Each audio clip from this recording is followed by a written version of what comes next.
Você irá fazer um tratamento, determinou Júnior.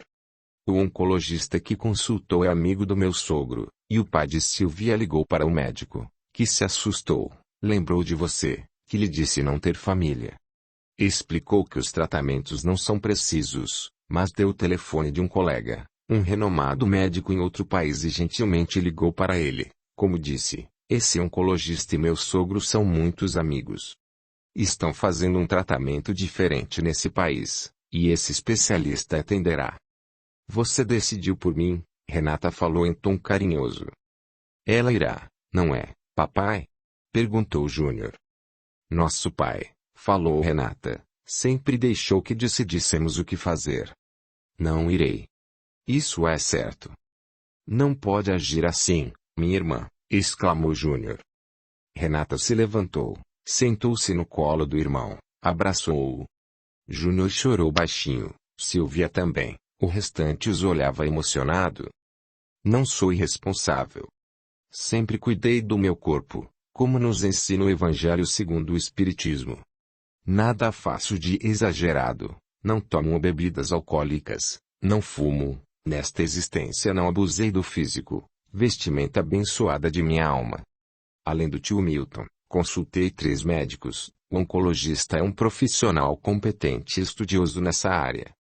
Se tivesse uma pequena porcentagem de chance que fosse de um tratamento dar certo, eu o faria. Já escutei várias vezes uma pergunta. O que faria você se soubesse que ia morrer amanhã? Pensei muito e concluí que tenho a vida que escolhi, que gosto, e não desejo nada de diferente. Porque ir a outro país, a um hospital, estar entre pessoas desconhecidas, falando outro idioma, sentindo-me sozinha e preocupada por estar longe dos que amo. Além disso, dando despesas. Por que ter um modo de vida diferente do que quero?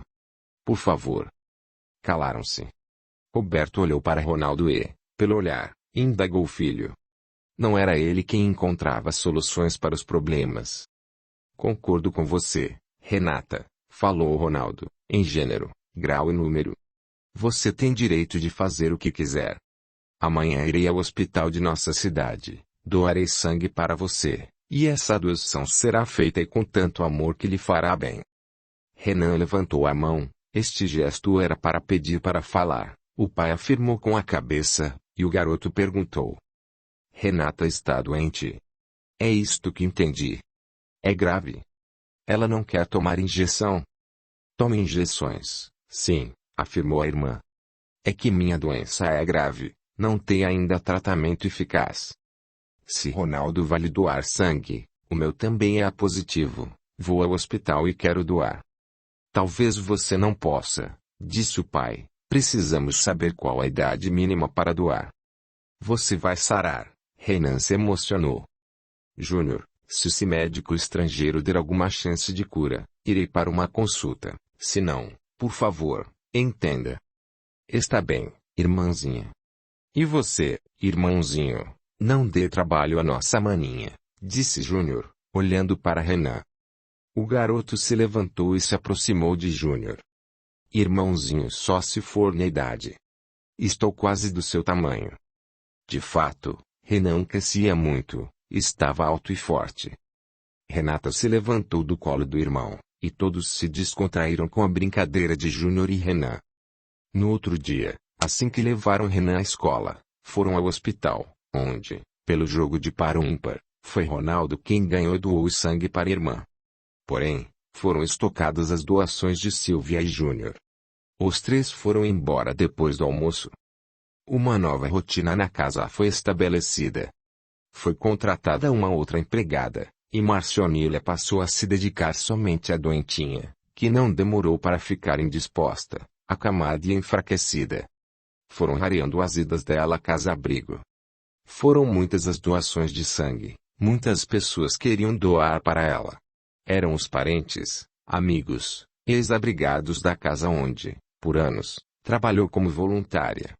Renata passou a tomar remédios para dores. A enferma continuava tranquila, risonha, raramente se queixava.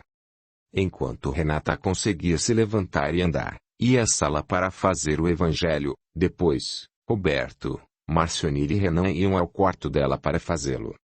Numa noite em que Renata não estava bem, ela pediu para o pai ler, deu o livro aberto e mostrou o que deveria ser lido. O pai, emocionado, esforçou-se e leu o texto todo. A ideia clara e precisa que se faz da vida futura, dá uma fé inabalável no futuro, e essa fé tem enormes consequências sobre a moralização dos homens, uma vez que muda completamente o ponto de vista sob o qual encaram a vida terrena. Para aquele que se coloca, pelo pensamento, na vida espiritual, que é infinita, a vida corporal não é mais do que uma passagem, uma curta permanência em um país ingrato. Oraram no final da leitura um Pai Nosso. Roberto segurava o livro com força quando o deixou simplesmente na mão, notou que uma página estava mais marcada pelo tanto que era aberto nela. Ele abriu e se arrepiou. Era o capítulo 28, Coletânea de Preces Espíritas, na previsão da morte próxima, item 40. Compreendeu que Renata lia muito aquela prece. Roberto, que teria preferido ter a doença no lugar dela, estava tranquilo, porque, além de fazer o que ela queria, aquele amor que tanto pedira a Deus que tirasse dele foi transformado em paternal. Não tinha mais receio de se aproximar dela, ajudá-la a se sentar ou a se deitar, pentear seus cabelos. Amo você como filha. Que graça, Roberto orava em agradecimento. Muitas vezes se ajoelhava e, em lágrimas, pedia auxílio aos bons espíritos para Renata e agradecia, porque agora a amava como filha, com o mesmo amor que sentia pelos outros três, talvez um pouco mais, porque era ela, no momento, que precisava dele. Tinha certeza de que recebera uma graça por não amá-la mais como mulher. Isso lhe deu serenidade para cuidar da filha com todo o carinho paternal e a chamava sempre de filha, filhinha, e isso era realmente sentido. Renata era agora, para ele, uma filhinha. A prioridade para o fazendeiro era cuidar de Renata e depois da fazenda. Júnior e Ronaldo vinham muito com a família à fazenda, intercalavam para que a casa estivesse sempre movimentada e alegre. Renata foi definhando.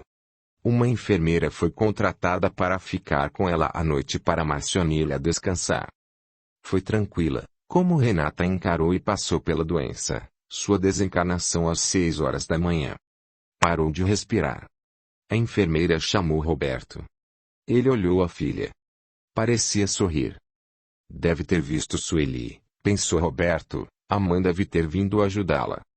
Passou as mãos nos cabelos dela, a ficou olhando, estava muito magra, pálida, aproximou-se e a osculou na testa. Fique em paz, minha filha. Filha. Os irmãos vieram e fizeram velório numa sala do hospital, que estava vazia. O padre ofereceu à igreja, mas Roberto e Renata não a frequentavam e, pelos seus estudos, sentiam ser espíritas, então ele recusou. O velório foi triste, mas sem desespero. O único que chorou foi Renan, que foi o tempo todo consolado pelos dois irmãos. Muitos dos que receberam auxílio na casa-abrigo vieram. Uns trouxeram flores, outros enxugavam lágrimas, e todos oravam. Renata era realmente querida. O enterro foi às 17 horas, a família decidiu, para não passarem a noite no velório. Voltar para casa foi muito triste, porque sabiam que não ia mais se encontrar com aquele ente querido. Jantaram em silêncio, se recolheram cedo. No outro dia, Júnior e a família foram embora, e também Helen com os filhos. Ronaldo ficou. Depois irei embora de trem ou ônibus. Fico para ajudá-lo a resolver tudo. Começando, vou acertar e despedir a enfermeira e uma empregada. Vamos doar a cama hospitalar e tudo o que foi comprado para o conforto de minha irmã para o hospital. Posso? Sim, faça isso, respondeu o pai. Ronaldo fez e, pela manhã, organizou, junto a Marcionilha, a casa, e contratou uma caminhonete, que levou vários objetos para o hospital como para casa-abrigo. Papai, o que faço com as roupas de Renata? As joias? Livros? Os livros, vou colocá-los no meu escritório. As joias, vamos repartir entre Silvia, Helen e Letícia, sua filha. As roupas, vou pedir para Mercy doá-las. Meu pai, a vida continua. Vou embora amanhã. Estive pensando, recordando e me lembrei que uma vez, ao perguntar a Renata por que ela não queria casar, ela me respondeu: não quero fazer sofrer uma pessoa. Não liguei para a resposta, agora entendo. Minha irmã não queria deixar alguém viúvo ou filhos órfãos. Com certeza, sentia que isso ocorreria. O que me consola é que Renata quis ficar aqui, gostava da vida na fazenda. Isso é verdade. Ronaldo suspirou. Fizemos, papai, além do que ela queria, tudo o que podíamos. Senti paz ao vê-la tranquila no caixão e vendo tanto que era querida.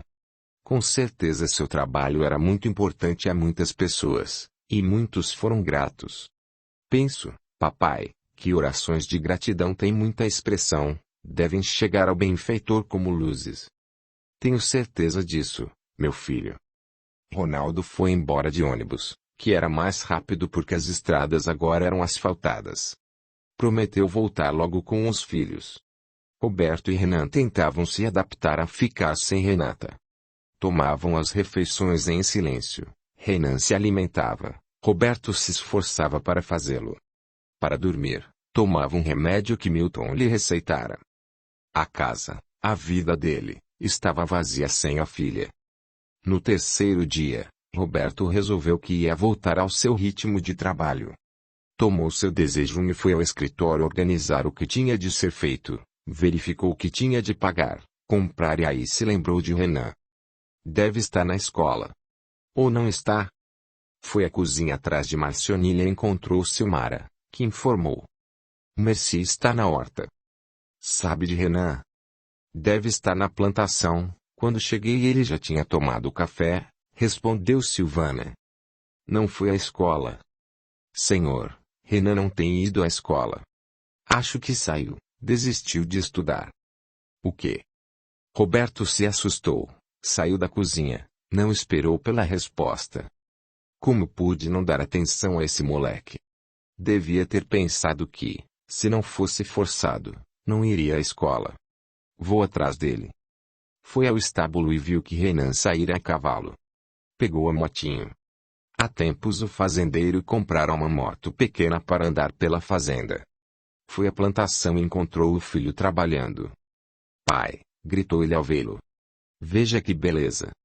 Como as plantinhas estão lindas! Não era para você estar na escola? Perguntou Roberto, falando em tom baixo para ser escutado somente pelo filho. É que alguém precisava ver as plantações. Tenho cuidado de tudo, e bem direitinho, respondeu Renan, se sentindo importante e orgulhoso. Volte agora para casa, ordenou o pai. Roberto ligou a moto. Renan montou no cavalo, e ambos foram para a sede. Quando chegaram, foram para o escritório. Isso não podia estar acontecendo, você não está indo à escola. O garoto abaixou a cabeça e não respondeu. Aproveitou que estava preocupado com sua irmã doente. Irresponsável. Não tendo ninguém para vigiá-lo, não estuda mais. O que você merece? Não sente vergonha? Achei que poderia ajudar ficando aqui fazendo o que fazia. Não descuidei da fazenda. Deixei somente obrigações para os empregados. Roberto suspirou. Resolveu conversar com o filho sem lhe dar castigo, fazê-lo entender que agira errado. Filho, me desculpe se não lhe dei atenção. Meu papai, Renan interrompeu, abraçando-o, por favor, não se aborreça comigo. Só quis ajudar. Nossa atenção estava em Renata. Seus irmãos sempre gostaram de estudar, nunca me preocupei com esse detalhe. Depois, era Sueli quem cuidava disto. Sei que não gosta de estudar, mas irá completar o ensino médio. Não lhe dou escolha, entendeu? Sim, mas... é isso. Você está sendo obrigado a completar até a terceira série de contabilidade. Tome banho, e rápido, vou levá-lo à escola. Chegaremos na metade da aula. Não dá para irmos amanhã? Irei sozinho. Iremos hoje, agora, vou conversar com a diretora. Se precisar, irei levá-lo todos os dias. A escolha é a sua. Ou irá sozinho ou eu o levarei. Tome um banho e troque de roupa. 15 minutos depois, Roberto, de carro, levou o filho para a escola. Quando chegaram, o pai pediu para falar com a diretora. Os dois foram encaminhados para a diretoria. Senhora, disse o pai, por favor, quero saber a situação de Renan. Esse nosso aluno faltou muito este ano. Por que não fui comunicado? Perguntou Roberto. Renan nos disse que, com a doença da irmã, tinha de ajudar na fazenda. Entendemos. O pai olhou para o filho, que estava calado e de cabeça baixa. Ele não conseguirá ser aprovado, não é? Não, a diretora foi lacônica. A senhora me faria um grande favor? Roberto não esperou pela resposta e falou o que queria. Renan não poderia frequentar esses 2 meses e meio, novamente na 3ª série. Como ele já cursou a 3ª série, posso dar baixa na 4ª e colocá-lo sem matrícula na 3ª. Sendo assim, ele virá amanhã. Agradeço-a muito. A senhora não poderia me indicar alguém para dar aulas particulares para meu filho? Penso que o professor Valdomiro pode. Vou chamá-lo. Estamos no horário do recreio, e ele deve estar na sala dos professores. A diretora saiu para logo voltar acompanhada de um jovem professor. Roberto e ele combinaram. Ele iria à fazenda 2 vezes por semana, às 16 horas, e daria aulas para Renan. A sineta foi tocada. O professor se despediu, o recreio terminara. Senhora diretora, pediu Roberto, tenho o telefone na fazenda, peço-lhe para ser informado se Renan faltar ou chegar atrasado e, se ele precisar faltar, eu o avisarei. Agradeceu novamente, despediram-se e saíram. No carro, Roberto falou. Você sempre foi aprovado com notas razoáveis. Repetindo esse período, estará mais apto a cursar a série seguinte. Poderá vir à escola como sempre fez, de bicicleta ou ônibus escolar. Preste atenção. Você ouviu bem? Tem que concluir o ensino médio, é obrigado. Se repetir, pior para você. Demorará mais a sair da escola. A desculpa que deu para a diretora pelas suas faltas me fez corar de vergonha e me sentir culpado. Será que não posso deixar, por nada, de ficar atento ao que faz? O garoto preferiu ficar calado. Naquela tarde, o professor Valdomiro foi de moto lhe dar aula. Renan passou a ir à escola, porém se queixava muito para Marcionilha. O pai sentiu pena, mas queria que o jovem estudasse e entendeu que o filho não podia fazer o que queria. Roberto estava sofrendo, às vezes acordava à noite e sentia o ímpeto de se levantar para olhar se Renata estava bem. Quando lembrava que a filha partira, chorava. Mas, ao mesmo tempo, sentia-se em paz porque seu amor fora modificado, sentia por ela amor e carinho paternal. Sempre que se lembrava disso, agradecia a graça recebida. Tentou cansar o corpo, dedicou-se ao trabalho e percebeu que Renan realmente cuidava de tudo, e muito bem. 13º capítulo. No 7º dia, os amigos de Renata mandaram celebrar uma missa. Foram Roberto, Renan e Marcionilha, na igreja, receberam cumprimentos. Após, voltaram calados e tristonhos para a fazenda. Quando chegaram, Roberto entrou no escritório, e estava se sentindo muito triste. Marcionilha bateu na porta, entrou e falou. Senhor Roberto, Renata me pediu para lhe dar essa chave, afirmou que o senhor sabe de onde é. Ele olhou a chave, e estava num chaveiro de uma bonequinha, pegou e agradeceu. Ficou olhando a chave por segundos. Sueli tinha, na sua cômoda, uma gaveta escondida, secreta. Eu sei, e minha filha também sabia, penso que Messi não sabe. Vou ao quarto abrir e ver o que tem nela.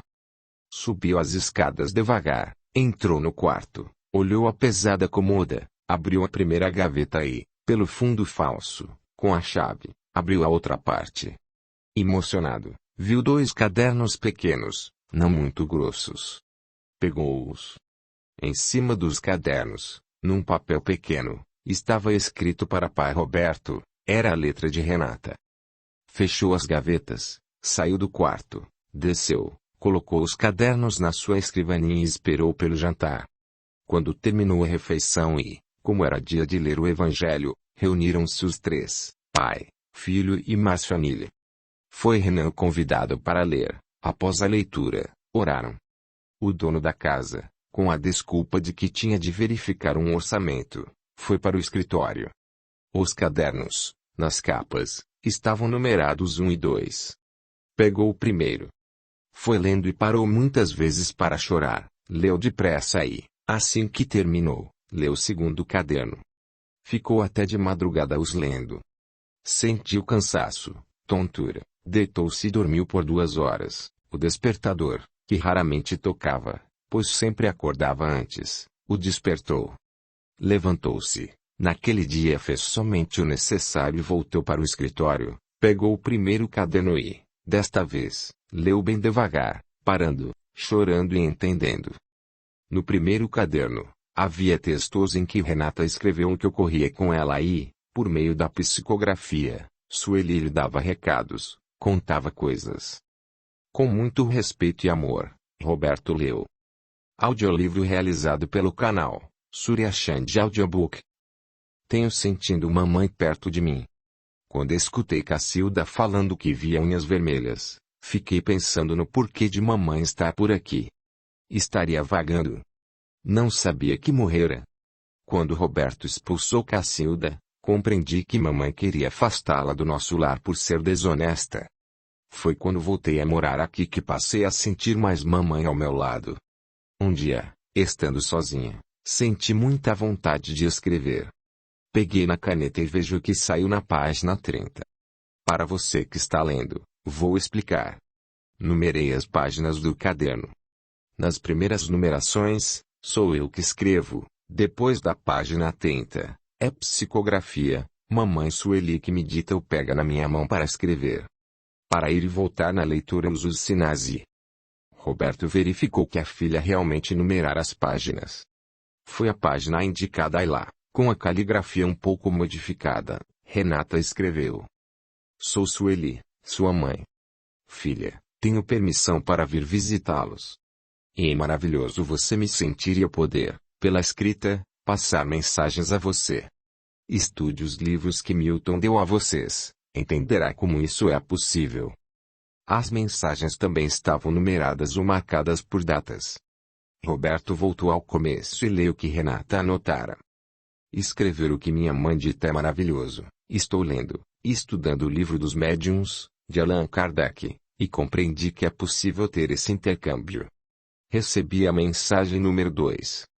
Roberto passou a ler o primeiro caderno assim, e aí voltava. Renan retorna ao lugar que tanto amou e ama. Ele, na sua encarnação anterior, foi o pai de Roberto. Aproveitou a oportunidade para voltar ao plano físico e arriscou. Poderia não ter dado certo, Ana Lúcia ter abortado ou o doado a outras pessoas. Porém confiou no filho, em Roberto, teve a certeza de que criaria o neto. Esforcei-me muito para ajudá-lo e me alegrei por ter acontecido o que ele queria. Minha ex-sogra, a sua avó, também votou a carne, mora aqui perto. Os dois fizeram planos de se reencontrar. Espero que consigam ficar juntos. Voltando à primeira parte, Renata escreveu. Como é gostoso, consolador, escrever o que mamãe me dita. Sinto-me reconfortada, é tão bom senti-la ao meu lado quando nos visita. Dias depois, Renata agrafou. Hoje foi um dia pavoroso. Senti muito medo quando aqueles 2 homens me atacaram. Roberto me salvou. Arrepio-me quando lembro desse fato. Vou tomar um calmante para dormir. Roberto notou que Renata não escrevia pai, somente seu nome. Continuou a ler. Estou sofrendo. Meu Deus! Como isso é possível? Estou envergonhada, sinto nojo de mim. Mamãe tem insistido para escrever, corto. Não quero. Sou indigna. Por quê? Por quê? Como entender? Dias depois voltou a escrever, desta vez colocou data. Roberto se lembrou de que fora 4 meses depois do assalto. Sou uma miserável, algo ruim. Como é possível? Vou embora de casa, da fazenda. Não quero ficar perto de meus irmãos, eles com certeza iriam perceber. Não quero que ninguém saiba. Que vergonha. Prefiro morrer. Se Roberto souber, me coloca no hospício. Será que não devo fazer um tratamento psiquiátrico? A morte é preferível 1000 vezes do que Roberto saber que eu amo. Não como pai, mas como homem. Nunca amei ninguém, percebo agora que queria alguém parecido com ele. Quando me salvou dos bandidos, foi que entendi que o amava diferente. Não sou um monstro.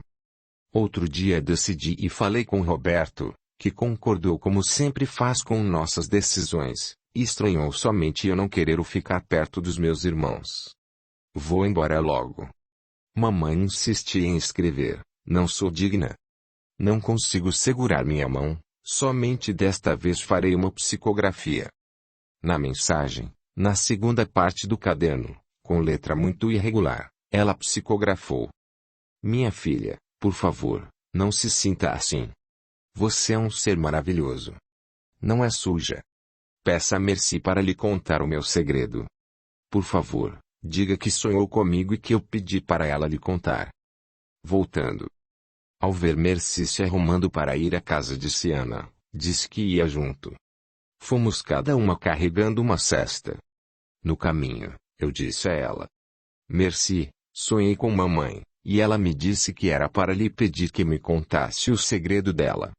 Merci ficou branca, não disse nada. Insisti. Na volta, a nossa fiel servidora falou.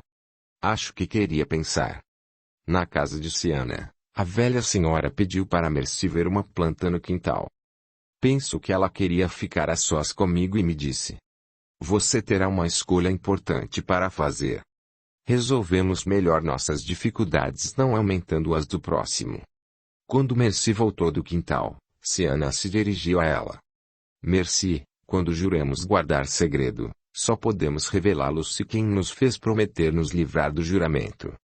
Dona Sueli, que está muito bonita, sadia, veio com vocês aqui e diz que a livra do juramento e pede para fazer o que lhe foi pedido. Agora vou receber visitas. Até logo. Muito obrigada e agradeça ao Sr. Roberto por mim. Foi nos empurrando para a porta. Saímos. Olhei para a velha e fiel trabalhadora de nossa casa. Por favor, conte. Preciso saber. Merci enxugou o rosto, pois algumas lágrimas escorriam por ele, e disse: Penso que, por algum motivo, sua mãe quer que agora eu lhe conte. Sonhou com ela, e Ciana reforçou o pedido. Renata, seu avô obrigou seu pai a se casar. Não os conheci nessa época, vim trabalhar na casa quando sua mãe teve o Júnior. Soube que o Sr. Roberto era muito jovem e queria estudar. Sua mãe também casou obrigada. Dona Sueli gostou dele e achou que ia dar certo. Não deu. O Sr. Roberto atraía, saía muito de casa. Foi então que o Dr. Milton, que era estudante e que sempre foi amigo de seu pai, entrou na vida dela. Os dois se amavam. Que amor lindo. Foram amantes. Eu os vi juntos. Sua mãe me explicou, e eu, além de jurar segredo, os protegia. Você é filha dele, do Dr. Milton. Merci se emocionou, e eu, aliviada, suspirei. Roberto, por favor, peço-lhe, por Deus, que, ao ler essa revelação, por mim, por amor a nós todos, não fale a ninguém e não faça nada a Merci. Confio. No almoço, comi muito. Tinha emagrecido porque não conseguia me alimentar. Não era pecaminosa, não era psicopata. Com certeza, antes de reencarnar, sabia quem seria meu genitor. Alegrei-me. Tio Milton veio em casa e, como sempre, ele e Roberto conversaram animados. Olhei um velho álbum de fotos. Nele, havia muitas dos dois. Percebi que eu era parecida com o tio Milton. Mas o fato de me sentir aliviada não resolveu a situação. Pensei e concluí que poderia viver com esse amor só para mim. Porque, primeiro, se Roberto descobrisse iria se apavorar, se desesperar. Como uma filha amar desse modo o pai? Mandaria-me para um lugar bem distante para me curar dessa doença. Depois, se eu contasse o que descobrira, traria muitas dificuldades para as pessoas que amo. Roberto e Milton continuariam amigos. Júnior e Ronaldo, que amavam e ainda amam e admiram mamãe, Sempre a julgaram santa. Como reagiriam se soubessem o que ela fez? Olhando para o tio Milton, não senti ser filha dele, gosto dele como sempre gostei, como um amigo. Porém gosto demais da tia Elsa, admiro-a. Ela sofreria se soubesse. Com certeza.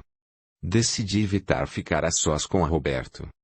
Basta, para mim, vê-lo, saber dele e ficar perto. Tempos depois. Quase me traí quando Soninha me contou que Roberto falou no bar que tem um amor secreto e que logo estariam juntos. Senti ciúmes. Esforcei-me para parecer natural quando indaguei. Escutar suas explicações me aliviou. Roberto voltou às psicografias. Minha filha, sou eu, sua mãe Sueli. Fiz de tudo para que soubesse. Tentei escrever, mas achei melhor você saber por Mercy. Obrigada por me entender. Vou escrever para você nossas histórias, reencarnações passadas, e, por esses relatos, compreenderá o que sente por Roberto. Amanhã, neste horário, começaremos. Trabalharemos às segundas, quartas e quintas-feiras, das 21 horas às 22 horas. Filha, para fazer um bom trabalho, com certeza será muito bom ler antes um texto do Evangelho e orar. Porém o mais importante é estar bem, agir corretamente no dia a dia. Boa vibração faz diferença. Mamãe, e Ana Lúcia? Sabe se voltará? Ana Lúcia não se deu bem como atriz, casou-se e tem um casal de filhos. Seu marido não sabe de Renan, e ela tem receio de contar. São de classe média, e ela, no momento, não pensa em voltar. Digo no momento, porque pode mudar de opinião, como todos nós. O que devo fazer, mamãe? Fui ao tio Milton, estou me sentindo doente. O que me aconselha? Faça o que Milton recomendou. Por que não visita seus irmãos e faz lá os exames? Filha, infelizmente está doente. Como sabe, pela história que escrevemos, ambas escolhemos ter essa enfermidade. Há motivos. Escolhemos queimar atos negativos pela dor. Se isso a consola, pedi e obtive permissão para vir aqui mais vezes. Renatinha, procurei saber aqui no plano espiritual sobre essa doença. Explicaram-me que, aos poucos, irão descobrir tratamentos mais eficazes e que logo a maioria dos enfermos, se descoberta a doença na fase inicial, será curada. Com o tempo, o câncer passará a ser uma doença que exigirá cuidados, mas com cura para todos os tipos. Serão poucos os doentes que desencarnarão por ela. Mas, por enquanto, os encarnados não dispõem ainda de nenhum medicamento eficaz. Emocionei-me com o carinho de todos para com você. Isso é reação. Nossas atitudes têm retorno. Comigo também foi assim. Recebi carinho e amor, que são os melhores medicamentos para nossa alma. Isso é gratificante. Viva cada dia. Estarei com você. Roberto fez uma pausa para pensar em Sueli. De fato, sempre gostou dela como amiga. Sua esposa foi uma boa pessoa. Ajudou muita gente, fez muita caridade e, enquanto esteve doente, recebia muitas visitas de pessoas que lhe eram gratas. Voltou aos escritos da filha. Sinto-me em paz. Acredito que minha enfermidade me curou internamente, espiritualmente. Penso que, ao deixar meu corpo morto, estarei com meu perispírito sadio. O que me incomodava era o amor que sentia por Roberto, agora posso chamá-la de pai, porque realmente sinto assim, ele como meu pai. O que importa é ele ser biológico ou não. Pai é aquele que cria, que dá amor e orientações. Quando sinto dor, esta parece me limpar e, pela graça, sinto-me em paz. Sofri muito por esse sentimento. Penso que foi pior do que as dores físicas que sinto. Agradeço a Deus pela graça, roguei tanto para que isso ocorresse. Entender o porquê deste sentimento me foi benéfico. Hoje papai penteou meus cabelos. Que carinho paterno. Senti-me sua filhinha. Foi tão bom. Gosto de você, papai. Mamãe, o que faço com esses cadernos? Renata, lembra-se de que na minha cômoda tem uma gaveta secreta. Sabemos somente Roberto, você e eu. A chave está no seu porta-joias. Guarde-os lá. Espere mais uns dias, depois terá dificuldades para andar. Tome o remédio para dores, filha. Mamãe, não estarei abreviando meus dias com esses remédios fortes. É do que dispomos no momento, tome-os como medicamento, use-os, não está abusando. O uso nos é permitido, não é certo abusar. O abuso nos traz consequências desagradáveis. Poderei me viciar. Isso não é ruim? Renatinha, minha menina querida, seu corpo pode, sim, sentir falta dos medicamentos. Repito. Medicamentos. Você os está tomando porque são as drogas de que necessita, tome-os como remédio, não se esqueça disso. Seu perispírito não é afetado. Por favor, entenda, é o que está disponível para lhe dar conforto. Mamãe, pergunto isso porque sinto falta do remédio. Ontem ansiei para dar a hora de tomá-lo e me preocupei. Pois não se preocupe, seu corpo pode sentir necessidade de tomar essa medicação. Viciamo-nos, em espírito, pelo abuso, e, no seu caso e no de todos que se medicam por doença física, é para o uso. Sendo assim, ao desencanar, não sentirá mais falta dele. Porém aqueles que abusam sentem. Podemos usar e abusar de tudo, não só de remédios. Na casa-abrigo temos muitos exemplos. Quantos mentiram dizendo necessitar e não era verdade? Elsa, você e as outras voluntárias sentiram-se enganadas. Porém entenderam que antes serem enganadas do que enganar. Pessoas que agiram assim abusaram e, como normalmente acontece, quem abusa um dia necessitará realmente e não terá quem o acuda. Infelizmente, muitas pessoas, como Dona Alicinha, decepcionam-se e abandonam o trabalho voluntário. Triste para a Alicinha e para essas pessoas, pois deixaram de fazer. Deviam pensar que deixaram de fazer a muitos que precisam. Se prestarem mais atenção, serão menos enganadas. O problema nosso é não errar, não agir abusando e não nos preocupar se formos alvo de abuso. Escutei várias vezes quando visitei a casa-abrigo, de umas pessoas. Se estão dando, por que não receber? Esquecem-se, essas pessoas, que impediram alguém necessitado de receber. Quem faz para si faz. Num trabalho como o de que participou, muitas pessoas lhe são, gratas. Você não calcula a quantidade de pessoas que oram por você como as preces de gratidão são lindas, lhe trazem muitas luzes. Isso me tranquiliza. Mamãe, meu pai e Renan sentirão minha falta. Não quero que eles sofram. Se isso serve de consolo, digo. Só sentem saudades aqueles que amam. Quem ama é como uma árvore frutífera e, muitas vezes, para os frutos serem melhores e mais abundantes, sofrem com as podas. Com certeza, eles sofrerão. Porém Renan é jovem, tem muitos interesses e terá outros. Roberto sentirá, mas, pelos seus conhecimentos espíritas, terá suas dores amenizadas. Essa separação será somente de corpos, porque o amor continua. Mamãe, você ama ainda Milton. Com amor diferente. Sinto, ou sentimos, Milton e eu, não termos resistido. Já me defendi acusando. Pensava. Se Roberto me traía, por que não traí-lo? Só que, filha, o erro do outro não justifica o nosso. Milton fez uma coleção de obrigados e Deus lhe pague. Ele aproveitou bem essa encarnação, não só reparou em erros do passado como aprendeu muito, e aprendizado é um tesouro que nos pertence. Sinto agora que nós quatro fomos e somos amigos. A amizade é um bem maior. Tanto, filha, que, pela amizade, desculpava a Roberto por suas traições, não sentia raiva dele, isso também foi pelo nosso elo do passado. Sinto que minha enfermidade não é um mal, ela me liberta de minhas vibrações grosseiras, não tenho tido maus pensamentos, sinto-me interiormente um ser melhor, mais paciente e amoroso. Parece, ou assim é realmente, que as dores purificam minhas impurezas. Papai, por favor, lhe peço novamente, não faça nada, não comente o que leio com ninguém, compreendo o tio Milton e nossa fiel servidora. Mercy é uma boa pessoa, nosso anjo da guarda, e é um ser em quem podemos confiar. Tio Milton sempre foi e será seu, nosso, amigo.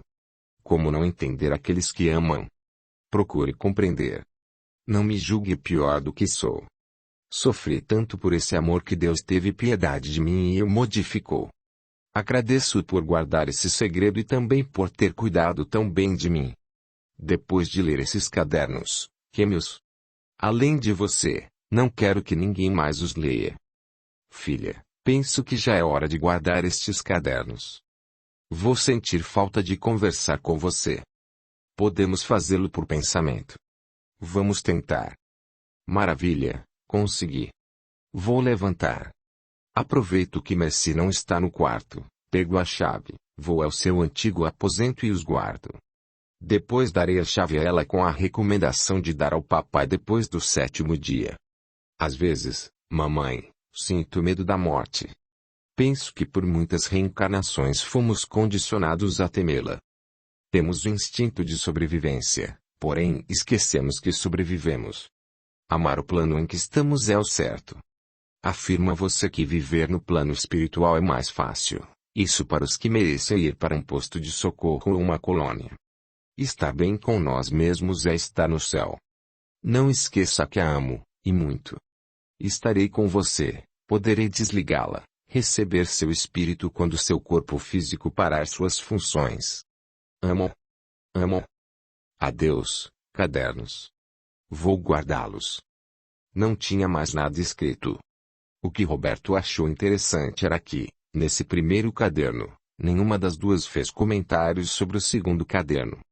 Ele entendeu que esse primeiro era o presente, o outro, o passado. Não podemos apagar o passado, modificá-lo, mas podemos tirar desses acontecimentos aprendizado, principalmente se erramos, para não errar mais e acertar. Penso, concluiu Roberto, que nós quatro, Milton, Sueli, Renata e eu, agimos corretamente nesta encarnação e aprendemos muito. Bendita, 1000 vezes, esta oportunidade. Se inscreva, ative o sininho, e receba todas as notificações de novos audiolivros. 14º capítulo. Capítulo 1. Eu, Sueli, sua mãe, tive permissão de contar a você, Renata, minha filha, o que recordei do passado. Vamos fazer pedaços por dia. Escreveremos às segundas, quartas e quintas-feiras. Não é fácil recordar o passado, ter lembranças de nossas vidas pretéritas. Penso que a maioria dos encarnados tem alguns lances de recordações e infelizmente uma grande parte não entende. São simpatias recíprocas, antipatias, fobias que não conseguem compreender, tendências, preferências etc. Alguns se recordam somente de alguns fatos, uns o fazem sozinhos, e outros com ajuda, mas normalmente por algum motivo. Sei de obsessores que fazem seu desafeto se recordar para melhor poderem se vingar. Os que se recordam espontaneamente normalmente ficam tristes, porém devem entender que o passado passou e não pode ser modificado, e que o presente, que logo se torna passado, é o período importante. Narro a minha história e, por estarmos sempre juntos, a de nós quatro. Saber por que ouvimos nossa história é diferente de quando nos recordamos. Recordar é muitas vezes sentir a sensação de reviver. Às vezes, nessas lembranças, sentimos dores, o gosto de certos alimentos, o odor. A dor moral ou sentimental foi a que mais senti, me marcou. Conversei com outros desencarnados que estavam, como eu, recebendo o auxílio para recordar, as sensações diferem. Uma moça me contou que o remorso lhe doía tanto que teve de ser ajudada porque se desesperou. Concluí que todos os que ali estavam para receber o auxílio tinham cometido muitos atos errados. Comentei isso e escutei do orientador. Querida, aqueles que repararam os erros tiraram lições de ações indevidas e aprenderam a amar, ao se recordarem de seus atos equivocados, não se machucam tanto, não sentem mais o remorso, porque se converteram, isto é, não gostam dos erros cometidos e se propõem a fazer o bem que não fizeram. Normalmente, não se importam mais com seu passado. Dão importância ao que podem fazer no presente, ao que podem ser. Com a permissão para ditar a você, organizei minhas lembranças. Das mais antigas, tive somente lances de como foi, onde vivi e o que fiz de mais importante. Infelizmente, em todas errei, mas me consolei com alguns acertos e fui passando pelas existências encarnadas. Para não confundi-la com tantos nomes que tivemos, pois nomes não têm importância, eu serei sempre Sueli, e você Renata, assim como Milton e Roberto. Começarei a escrever sobre a qual tive mais lembranças. Você e eu éramos irmãs, filhas de lavradores, família numerosa, eu era a mais velha. Morávamos perto de um castelo, o proprietário era um conde, o senhor das terras. Nossa casa era pequena, mas éramos felizes. O senhor do castelo e sua família foram embora, fugiram, pois todos nós sabíamos que ali seria invadido, um exército inimigo estava a caminho. Ali perto, havia uma gruta, local de difícil acesso, meu pai e os outros moradores limparam-na, colocaram colchões e alimentos. Quando soubéssemos que eles estavam se aproximando, mulheres e crianças iriam para lá e ficariam escondidos até o exército ir embora. Os homens iriam para o castelo para defendê-lo. O grito de alerta foi dado, todos foram para o abrigo. Minha mãe tinha ido à casa dos pais dela, que moravam perto. Como filha mais velha, fiz meus irmãos irem e fiquei à espera de minha mãe. Você, Renata, não quis ir e ficou comigo. Quando mamãe chegou à frente de nossa casa, foi ferida com uma flecha e morreu nos meus braços. Fomos, você e eu, aprisionadas. Atacaram o castelo, deixaram-no em ruínas. Soubemos que, além de mamãe, nosso pai morrera, porque todos os homens haviam sido assassinados. Não encontraram os que refugiaram na gruta, nem fizeram questão de procurá-los. Fomos levadas para o acampamento e estupradas. Dias depois, os soldados seguiram para outros massacres e fomos dadas a um senhor, que nos vendeu como escravas. Ficamos em residências perto e nos víamos de vez em quando. Trabalhamos muito, os senhores da casa e até os empregados nos estupravam, e éramos obrigadas a tomar drogas para abortar. Arrependemo-nos por não termos ido com nossos irmãos menores para a gruta. Era revoltada. Uma vez tomei a droga, já não o fazia mais obrigada, não queria ter filhos para sofrerem como eu, então tive uma hemorragia e desencarnei. Você, Renata, ficou sabendo e, ao ser obrigada a ter relações sexuais, pegou o punhal do homem e o tentou matar, não conseguiu, levou uma grande surra, foi vendida e obrigada a trabalhar numa mina. Desencarnou 2 anos depois. Fomos socorridas, o sofrimento foi maior do que a revolta, aconselhadas a perdoar, o fizemos. Por mim, não voltava mais ao plano físico, mas reencarnar era necessário, pois tinha muito o que aprender. Voltamos como irmãs. Desta vez filhas de pais ricos e tendo escravos. Que decepção! Sinto agora que, mudando de escravas para senhoras de escravos, não aprendemos a lição. Nem você nem eu fomos benevolentes. Éramos exigentes, tratávamos mal os pobres servidores, não os alimentávamos bem, tínhamos um chicotinho na cintura. Foi nesta encarnação que encontramos Milton e Roberto. Casei-me com Milton, e você, com Roberto. Foi uma existência sem muito proveito. Tivemos filhos, houve traições, traímos e fomos traídas. Novamente no plano espiritual, sentimos muito não ter aprendido a lição, tratamos nossos servidores somente um pouco melhor do que havíamos sido tratadas anteriormente. Deveríamos ter sido melhores com os escravos. Soube que Milton e Roberto se conheceram nessa encarnação e simpatizaram um com o outro. Eles também vinham de reencarnações com acertos e muitos erros. Reencarnei, quis voltar primeiro, o remorso me doía, e esquecer é maravilhoso. Vocês voltaram ao plano físico, perto de mim. Casei, tive filhos, fiquei viúva. Você, Renata, foi minha filha. Casei-me, na segunda núpcia, com Roberto, que era muito mais novo que eu. Vocês dois, meu marido e filha, não resistiram e se tornaram amantes. Eu sabia e me tornei amante de Milton, que era filho de uma amiga e meu afilhado. Penso que foi nessa encarnação que de fato amei Milton e ele a mim, assim como Roberto e você. Roberto, querendo se casar com você e ter filhos, me assassinou, e o fez de forma a parecer ter morrido naturalmente. Milton descobriu e matou Roberto.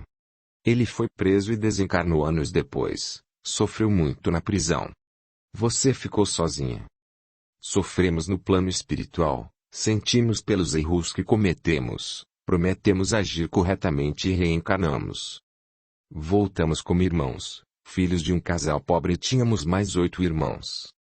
Trabalhávamos muito desde pequenos. O trabalho foi uma boa lição para nós. Embora nós 4 fôssemos unidos, brigávamos muito, tínhamos ciúmes uns dos outros e muitos sonhos. Eu falava que ia ser rica, ter vestidos bordados, penso que meu espírito se lembrava da existência anterior. Meus irmãos riam de mim. Teve uma epidemia terrível pela região, adoeci, e Milton cuidou de mim. Foi atrás de um curandeiro e me deu chás, desencarnei e, logo depois, nossa mãe, Roberto e você. Muitas pessoas desencarnaram, foram poucos os doentes que conseguiram sobreviver. Milton ficou inconformado e aí decidiu aprender com o curandeiro a arte de curar, mas também ficou tomando conta dos irmãos que ficaram, pois nosso pai adoeceu. Milton sentia que amava alguém, não quis casar. Começou aí seu amor pela medicina. Nós 3, adolescentes, ao desencarnarmos com a peste, fomos socorridos. Procuramos ser úteis no plano espiritual e acompanhamos Milton no seu trabalho. Ele desencarnou com 39 anos. Milton tinha agora um objetivo, queria se dedicar à arte de curar, ser curandeiro ou estudar. Planejamos reencarnar e estudar. Nenhum de nós tinha ainda estudado quando encarnado. Você, Renata, e Milton eram irmãos, filhos de um professor, e nós, Roberto e eu, éramos vizinhos. Nós 4 frequentamos a escola para aprender a ler e escrever. A primeira vez que isso acontece é mais difícil. O esforço é grande para aprender. No começo eu me entusiasmei para ir à escola, mas, achando difícil, abandonei os estudos, embora tenha aprendido o básico. Roberto, quando criança, mudou-se com seus pais para outra cidade. Também frequentou a escola. Crescemos. Milton e eu namorávamos, porém um homem rico se interessou por mim, e o abandonei para casar com esse senhor. Milton sofreu, se desiludiu e se dedicou a aprender. Lia muito e conversava com quem sabia na ânsia de conhecer. Queria ser médico, mas não foi possível, porque seus pais não tinham condições. Comprou vários livros de medicina e os lia, tentando entender. Novamente, por pesquisar e pelas leituras, fazia remédios e os dava para as pessoas, dos ricos, ele cobrava. Eu, infeliz no casamento, pois não amava meu marido, dei um jeito de encontrar com Milton e nos tornamos amantes. Tive 7 filhos, somente os 2 mais velhos sabia serem do meu marido, dos outros não sabia quem era o pai. Fiz questão de que todos estudassem. Desta vez, tive empregados e os tratei bem. Milton desencanou por uma doença contagiosa, contraiu de um doente de quem cuidava. Fiquei muito triste, alimentava-me pouco, adoeci e desencarnei meses depois. Deixei viúvo um marido que era muito mais velho que eu e que logo se casou de novo. Você, Renata, nessa encarnação, casou-se com um moço pobre, mas trabalhador. Por Roberto ter se mudado com os pais, não se reencontraram. Ele voltou à aldeia anos depois casado e com filhos. Vocês se viram, foram atraídos um pelo outro, e se tornaram amantes. Seu marido descobriu, pois, apaixonados, não se importavam em esconder. Seu esposo planejou pegá-los juntos e matá-los. Isso ocorreu, porém ele e Roberto lutaram e foi seu esposo quem morreu. Com escândalo, a esposa de Roberto exigiu que vocês 2 se separassem e foram embora do lugar, mudaram-se para outra cidade. Você sofreu pelo preconceito de ser adúltera, pela viuvez e pelo desprezo de seus filhos. Desencarnou só, abandonada e amando Roberto. Ele foi embora por medo. Sua esposa era irmã de um monsenhor importante, que poderia mandá-lo prender e até ser acusado pela Inquisição. Não se esqueceu de você, Renata. Novamente no plano espiritual, falamos de nossos acertos e erros. Fomos bons pais, não fizemos grandes maldades, mas traímos e, para trair, fizemos atos indevidos. Somente cumprimos um item do que prometéramos: estudar. Resolvemos reencarnar longe uns dos outros. Reencarnei numa cidadezinha. Meus pais eram de classe média. Sempre senti a sensação de que amava alguém, que me faltava algo, uma sensação estranha. Sentia a falta de amigos, de outros irmãos e de um amor. Ali onde morava todos tinham de se casar, e muitos jovens, principalmente as mulheres. Meu pai acertou meu casamento. Os casamentos eram simples e realizados na igreja. Conversei com meu noivo 3 vezes antes de nos unirmos. Não gostava de meu marido, que era bruto e autoritário. Ele também não me amava. Tive filhos e tentei protegê-los do pai violento. Quando meu marido quis obrigar minha filha a se casar com um homem muito mau, achei que era hora de pôr um fim naquela agonia. Matei meu marido com a ajuda de 2 filhos. Ninguém soube, para todos, ele morrera dormindo. No começo, tudo deu certo, porém este espírito, o do meu ex-marido, voltou para se vingar. Um dos filhos que me ajudara foi embora, mudou de país, os outros se casaram com quem escolheram. Meu ex-esposo me obsediou com ódio, não me perdoou por tê-lo assassinado. Persegui-me com tanto rancor que fiquei louca. Desencarnei. Depois de um tempo vagando pela casa em que morara e atormentada por esse espírito, fui socorrida. Reencontramo-nos num posto de socorro e contamos nossas histórias. Você, Renata, reencarnou escrava, teve uma infância sofrida, trabalhou muito, foi obrigada a ter filhos, tentou ser boa mãe. Mas sentiu raiva de muitas pessoas e odiou algumas. Aprendeu a fazer o mal por feitiços e se afinou com outras escravas que nutriam os mesmos sentimentos. Ficou doente, e a enfermidade a fez pensar em Deus. Perdoou e quis ser perdoada. Pensou muito no que ouvira de um outro escravo, de que tudo tinha razão de ser. Sofreu muito com a enfermidade e se arrependeu por ter feito feitiços. Desencarnou e foi socorrida por espíritos que também haviam sido escravos. Roberto estudou, foi ser soldado, patriota, agiu com maldade com aqueles que erravam e com os adversários. Não se casou. Primeiro porque mudava muito de cidade e também por ter medo de que, se casasse, sua família seria atingida por alguma vingança. Foi também obsediado por um desencarnado que, quando no físico, foi ladrão, sendo torturado e morto por ele. Sofreu com a obsessão, porém foi por meio desse sofrimento que compreendeu ter feito maldades. Ele via esse desencarnado, sentia-o perto dele, tinha pesadelos. Esforçou-se para esconder esse fato para não ser julgado louco. Quando se aposentou, foi morar num local isolado, queria mesmo se afastar de todos. Sozinho, pensou muito na sua vida, nos seus acertos, no bem que fizera, mas as maldades se sobressaíam. Ser obsediado é um tormento. Se prejudicou alguém este não perdoar e quiser se vingar, é sofrimento para ambos. Adoeceu e, como estava sozinho, não conseguiu se levantar do leito para se alimentar ou beber água. Quando desencarnou, esse obsessor quis levá-lo para o umbral, mas amigos o desligaram e o levaram para um socorro. Milton reencarnou numa cidade maior, adolescente, foi trabalhar com um médico. Sentia muita vontade de ser como seu patrão. Aprendeu muito nesse trabalho. Teve de se casar com uma jovem por ela ter engravidado. Para ter dinheiro para sustentar a família, sua esposa exigia muito. Demitiu-se do emprego e passou a usar do que aprender atendendo pessoas em sua casa. Fez muitos abortos, cuidou de bandidos feridos, mas também ajudou muitas pessoas, tratando-as sem cobrar. Fez isso por 15 anos.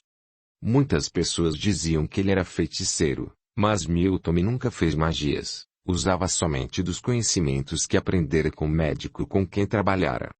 Soube, porque seu sogro o avisara, que uns padres iriam à cidade para investigar denúncias. Estes padres trabalhavam para a Inquisição, e todos tinham muito medo da Inquisição, que torturava e matava hereges, aqueles que não seguiam as normas ditadas pela Igreja. Muitas pessoas que usavam de conhecimentos da medicina sem serem médicas eram taxadas de bruxas e feiticeiras, sendo condenadas. Milton vendeu tudo, deu dinheiro para a esposa e para os 3 filhos adolescentes e, escondidos, os fez ir para a casa do sogro. Fugiu para a floresta, escondeu-se numa gruta e ali se alimentava de frutas, peixes e animais que caçava. A Inquisição não o prendeu. Viveu ali por 3 anos e 8 meses, sofreu um acidente, caiu de um penhasco, ficou horas agonizando e desencarnou. Depois de um tempo em que estávamos no plano espiritual, fizemos um balanço dos prós e contras. Reunimos-nos nós 4, conversamos e concluímos: ficar separados foi pior. Juntos, nos ajudávamos e errávamos menos. Depois de refletirmos bastante sobre os atos de nossas reencarnações, concluímos que aprendemos, erramos, tivemos acertos, fizemos amizades e inimizades. Recebemos auxílio, tivemos oportunidades para melhorar e até nos esforçamos para que isso ocorresse. Fizemos o propósito de nos amarmos de forma honesta, sem trair, de estudar e não fazer o mal, mas o bem. Fazer planos desencarnados não difere de fazê-los quando encarnados. Recordo-me agora de um fato que ocorreu nesta minha última encarnação. Casado e com vocês pequenos. Planejamos, eufóricos, Roberto, eu e Mercy, fazer uma grande festa na passagem do ano aqui na fazenda. Convidaríamos e faríamos questão de que os irmãos de Roberto viessem com os filhos, além de meus parentes, irmãos, tios e primos. Planejamos o que faríamos de comida, como íamos hospedá-los, o que comprar, empregados extras a contratar e começaram a aparecer os obstáculos. Onde pôr para dormir tantas pessoas? Será que alguns deles iriam se sentir bem dormindo no colchão no chão? Roberto, eu, você e seus irmãos nos acomodaríamos no quarto de Mercy. E ela, onde dormiria? As empregadas contratadas viriam. Dariam conta de tanto serviço. E se alguém ficasse doente? E se houvesse brigas? Não tínhamos mais muita convivência com nossos parentes. Como saber se todos se comportariam? Resolvemos então que num ano convidaríamos meus parentes e, no outro, os do Roberto. Porém logo começaram novamente as indagações e, quando chegamos na quantia a ser gasta, preocupamo-nos. Com o dinheiro que seria gasto, daria para comprar muitas roupas e brinquedos para você e seus irmãos e, pela festa, vocês ficariam 2 natais ganhando lembrancinhas. O gasto seria realmente exorbitante. Roberto concluiu que teria de trabalhar muito mais. Ele me perguntou: será, Sueli, que vale a pena? Deduzimos que não valeria e não fizemos festa nenhuma. Penso que foi o certo, festa é supérfluo, não vale a pena se sacrificar por esse motivo. Porém me vejo assim. Desencarnada, planejo a reencarnação. Afirmo convicta que irei fazer isso, que quero agir assim etc. O tempo passa. Reencarnada, aparecem os poréns, e vamos modificando o que fora planejado, evitando as dificuldades, muito trabalho, e os planos se vão. Todas as vezes que estivemos no plano espiritual fizemos planos e nos arrependemos dos erros cometidos. Lá, sentimos-nos bem, pois estamos entre pessoas com objetivos de se melhorarem. Estudamos e trabalhamos. Uma coisa boa nos ocorreu. Nenhum de nós 4 foi ocioso. Concluí que a vida sem fim após o fim da vida física, e a vida sem morte após a morte do corpo carnal. Porém as oportunidades devem ser aproveitadas, porque não basta ir e voltar, ou seja, encarnar e desencarnar sempre do mesmo modo, sem melhorar. É preciso, e no presente, compreender a necessidade de se tornar um servidor e deixar de querer ser servido, de estudar, de colocar em prática o que se aprendeu, de ser um servo útil. Roberto, quando acabou de ler este capítulo, fechou o caderno e ficou pensativo. Sentiu que Sueli escrevera. Ler sua história contada por outra pessoa é diferente do que se recordar. porém foi sentindo com a narrativa os acontecimentos e teve a certeza de que o que li era verdadeiro. Orou agradecendo a Deus por não existir inferno eterno, porque seria para lá que ele teria ido, e também por não existir o céu de ociosidades. A vida, exclamou, como um todo, nos dois planos, é bela. Bendito seja o Senhor. Audiolivro realizado pelo canal Surya Chand Audiobook. 15º capítulo. Capítulo 2. Foi depois de 2 dias que Roberto retomou a leitura do 2º capítulo, em que Sueli continuou com sua narrativa. Voltamos, escreveu Renata, pela psicografia, o que Sueli ditava, ao plano físico numa mesma localidade, numa cidade de porte médio, bonita e de lindas paisagens. Morávamos perto e brincávamos juntos. Você e eu éramos primas. A garotada da vizinhança brincava pelas ruas, às vezes íamos ao campo. Íamos à escola, que era precária e tinha um único professor para todas as séries, porém este mestre era bom e amava ensinar. Quando pequenas, dizíamos que eu iria casar com Milton, e você, com Roberto. Milton queria estudar e ser médico, Roberto também desejava isso. Nas brincadeiras, eles eram médicos, mas não havia malícia, eram desejos de almas. Adolescentes, mesmo eufóricos com a idade, vieram as preocupações. O ensino para nós terminara, embora desde os 8 anos ajudássemos nossos pais com trabalho, agora teríamos de pensar no que faríamos. Meu pai, contei, falou que eu tenho de procurar um emprego. Está tentando arrumar para mim um trabalho de doméstica numa casa de ricos. Ou posso escolher casar, procurar um marido. Não sei qual opção é pior, você falou. Com certeza isso também será proposto a mim, e logo. Queria tanto estudar medicina, lamentou-se Milton. Não posso estudar, e teremos pouco tempo para nos vermos, para estarmos juntos. Meu pai quer que amanhã eu vá com ele para o trabalho. Por que não posso ser médico? Eu idem, exclamou Roberto. Porém tenho uma proposta a fazer a vocês. O monsenhor do convento. Aquele padre que passa sempre por aqui. Interrompi. Sim, ele é um monsenhor, passa aqui tranquilamente no seu cavalo e se dirige ao bosque, onde estão algumas chácaras. Há 3 dias eu o segui. Ele vai à casa de Dona Serafina, aquela mulher bonita e vistosa. Mora sozinha e vive muito bem, tem roupas boas e compra muitos alimentos, você comentou. Ela é amante dele, contou Roberto. Aí pensei. Por que não roubá-lo? Veja que coincidência. Ele está vindo da igreja. Como já foi em outras, veio recolher as esmolas do mês. Passa com cara de santo e está indo para o bosque. Fala que vai pegar uma erva para seu chá, porém vai à casa dessa mulher. Preste atenção no que planejei porque, se não fizermos alguma coisa, iremos nos separar ou poderemos até ficar juntos, mas trabalhando muito e ganhando pouco, casados e tendo muitas dificuldades. Para estudarmos, a única opção é ir para o convento. Convento? Exclamamos indagando. Sim, Roberto resolveu explicar. Faz tempo que eu estou pensando em sair dessa pobreza. Como? Sendo religioso. Os padres e freiras vivem bem, alimentam-se com banquetes, têm moradia e, melhor, podem estudar. Aqueles que estudam mandam. Milton e eu poderemos estudar e seremos médicos. Nunca vi um padre médico, você falou. Ora, o padre Heitor não cuida de enfermos. A irmã Margarida também não o faz?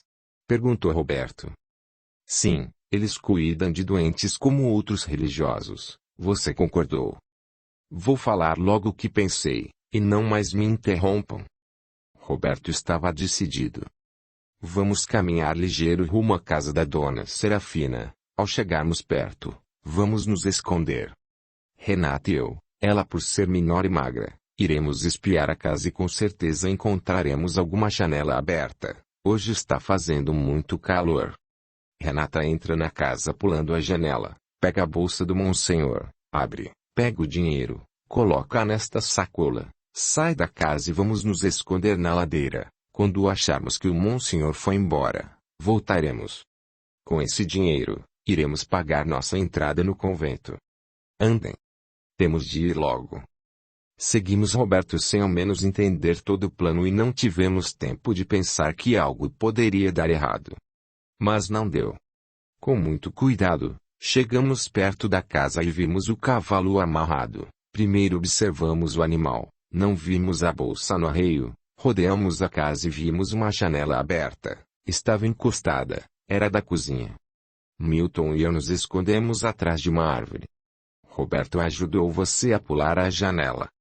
Vá à sala, não esqueça que a bolsa é marrom, tire o dinheiro, coloque este saco com areia no lugar e saia devagar, preste atenção para não tropeçar em nada, não faça barulho, recomendo a Roberto. Você contou depois que, com o coração aos saltos, pulou a janela e, com muito cuidado e atenção, foi à sala e viu numa cadeira a roupa do Monsenhor e a bolsa. Teve tempo de olhar a casa. Por fora parecia simples, mas por dentro era luxuosa. Abriu a bolsa, havia muito dinheiro, colocou no lugar o saco de areia, e o dinheiro, na sacola. Deixou tudo como encontrou, voltou atenta à cozinha e pulou a janela. Roberto ajudou. Nós quatro, rápidos, fomos à ladeira. Nesse local havia uma pedra grande, uma somente, havia tempos, nosso local de encontros. E muito dinheiro, exclamei. Resolveremos as dificuldades de nossas famílias. Não seja idiota. Roberto me repreendeu. Se alguém aparecer na cidade com mais dinheiro, será questionado e sabe bem o que fazem com ladrões, não sabe? Ladrões eram espancados, presos em celas em porões escuros, prisões horríveis e seria pior se o roubo fosse das igrejas. Aí, meu Deus, exclamei. Vamos devolver esse dinheiro. Talvez tenhamos tempo. Esse dinheiro não é para ser gasto. Roberto estava nervoso. É para pagar nossa entrada no convento. Não entenderam? Se você não quiser ir, pode ficar, porém tem de jurar não contar o que fizemos. Gosto do seu plano, amigo, falou Milton. Já me vejo estudando, podendo ir à biblioteca, aprender, comer bem. Fale do resto que planejou. Antes de termos de mudar nossas vidas de adolescentes para as de adultos e, como tais, termos de trabalhar, vamos para o convento. Não temos vocação, você tentou argumentar. Isso é o de menos, Roberto interrompeu. Como não sabe se quer ser freira se não sabe o que é ser uma? Isso é verdade, lá podemos ter essa tal vocação, disse. Querer ir à vocação? Como saber? E a melhor opção que temos, senão, acabarei como empregada ou casada, e casar, só se for com você, Milton. Vamos escutar Roberto. Fale, amigo, pediu Milton. Iremos deixar aqui essa sacola, no nosso esconderijo, nesse buraco no vão da pedra. Diremos aos nossos pais só uma parte da verdade, que seremos religiosos. Os dois conventos são perto um do outro, são murados, uma fortaleza, porém, como se ouve por aqui, existem passagens no subsolo, uma unindo os dois prédios e outra para os que estão lá dentro poderem sair. Penso que no começo de nossas estadias devemos ser obedientes e, com cautela, nos enturmarmos com aqueles que não agem corretamente, aí poderemos nos encontrar por essas passagens e continuar com nossa amizade. Sueli e Renata vão prometer ser sempre amigas e uma proteger a outra. Milton e eu também prometeremos.